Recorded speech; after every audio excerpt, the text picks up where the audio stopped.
आपल्याला तेल टाकून घ्यायचं आहे आता पातेल्यामध्ये। यात आपण टाकली आहे आता जिरा राई, थोडीशी तडतडून द्यायची तिला। आता टाकणार आहोत आपण लसूण,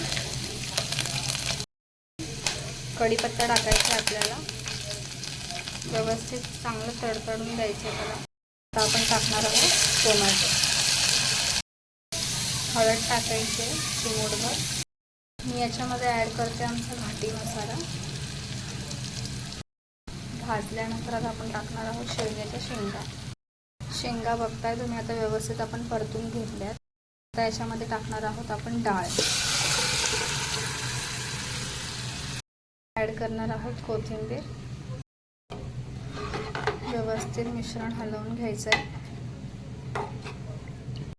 डाळ बघताय तुम्ही थोडीशी मी अर्धी कच्ची ठेवलेली आहे, कारण का त्यात शेवग्याच्या शेंगा आपण आता ॲड केलेल्या आहेत ना, तर व्यवस्थित शिजतील, त्याच्यामुळे मी आता त्याला व्यवस्थित शिजून घेणार आहे।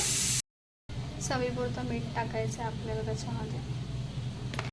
ही बघा आपली रेडी झालेली आहे शेवग्याची, पौष्टिकसुद्धा असते ती। तुम्ही ट्राय करा आणि मला नक्की सांगा की शेवग्याची आमटी कशी झाली आहे ते।